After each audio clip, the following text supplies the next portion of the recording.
Good evening. I want to thank you for taking the time to attend this presentation. My name is Courtney Harris, and I want to speak to you about the Blackboard Quinnipiac website and analyze its mobile platform. I want to start off by showing you what the mobile website for the Quinnipiac Blackboard site looks like. It looks just like this, the way that the desktop version of the website looks. There is no difference. And this can be problematic for a couple of reasons.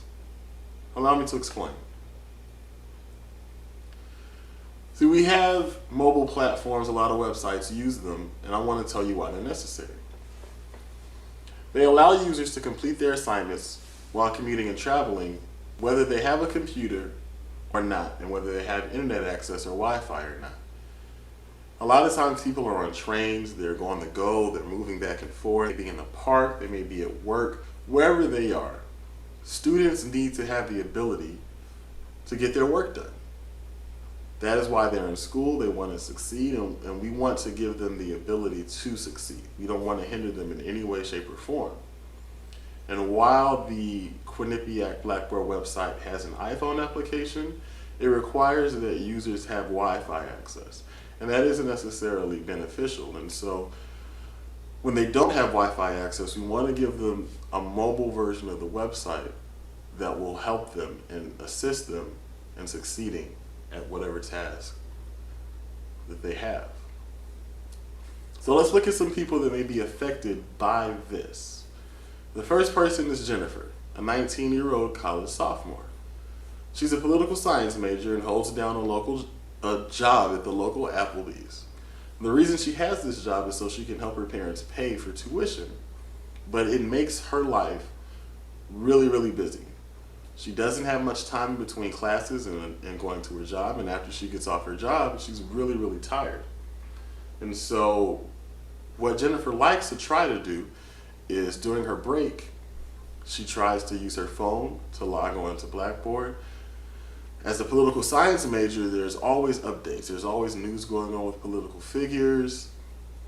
There's always more information to be learned about new laws and whatever it may be. But getting on the Blackboard website at work has always proved to be problematic. It's so cumbersome. It's not formatted for mobile, and so she ends up wasting a lot of her time. She needs a better alternative. The next person up is Michael, 25-year-old graduate student who was pursuing a master's degree in communication. He freelances as a sound engineer and video editor, which makes his life also really, really busy. He's often on the road filming things behind a soundboard in a studio somewhere, and doing this ties up a lot of his time. A lot of times he can only really do his homework in between sessions, when he's not filming, when he's on set, if there's a little downtime. And oftentimes there isn't Wi-Fi around. He has his computer, but there's no Wi-Fi, and so his phone becomes his best option. But when using the phone, the website is so cumbersome, it's formatted for desktop computers, it doesn't allow him to be efficient, it does not allow him to put out his best work online. A better alternative would suit Michael very, very well. The last person we're going to look at is Tiffany, 36-year-old college professor who has her doctorate in journalism. In addition to being a college professor, she also works as an editor for a magazine in New York City.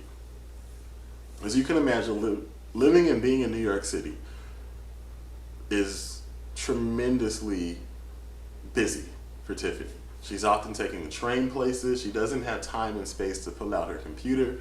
She's walking, she's on the go, and so her phone becomes her best option.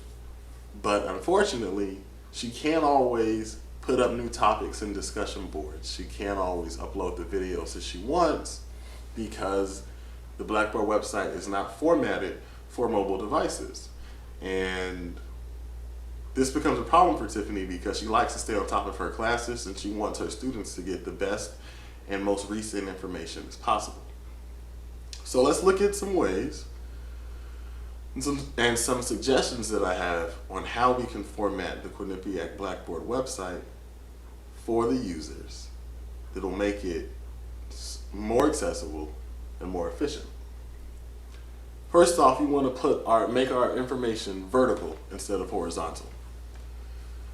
We want to do this because on mobile devices, when pages have its information horizontally, a lot of times users have to zoom in and zoom out, scroll to the left, scroll to the right. And so you end up missing information. You're trying to connect the dots. If you're clicking on links, because the information is so small, you could be clicking on the link above the link you want, the link below the link you want, and it gets to be very, very frustrating. And it turns users off. They no longer want to use the website. So instead of having it formatted like a desktop computer with a mouse, we could use drop-down tabs. And for example, if I click on the tab that says module, it will just drop down and it'll expand. And what will happen is under the word module, it'll say module 1, module 2, module 3, etc. And that will allow us to click whichever module, and it sort of saves space, which goes right with our next suggestion, which is to condense information. By condensing information, we would prevent users from having to go from page to page to page. So when I click courses, it wouldn't take me to another page that lists my courses. When I click courses, it would just list all of my courses under it, which would save loading times, it would save time period, it would make navigation much easier, and it'll keep users on the website. And that is what we want to do. We also want to write our website in HTML5. Writing in HTML5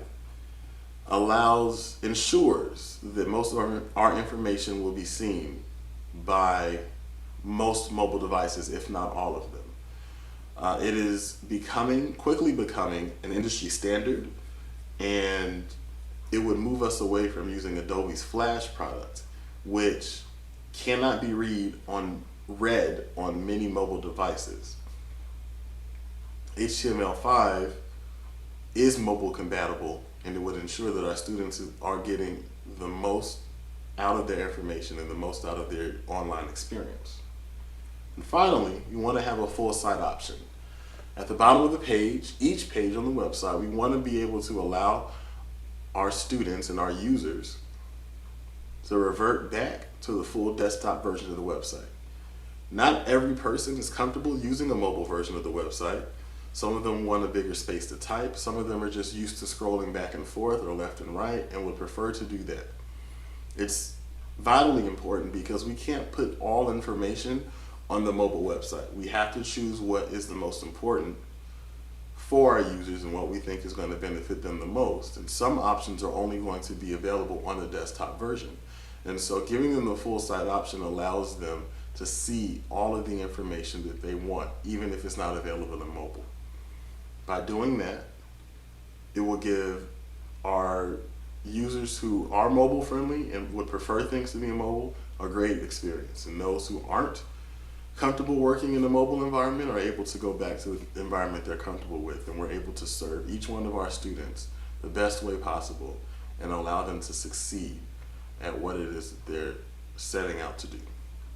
I want to thank you for taking the time, and I hope that we can work together.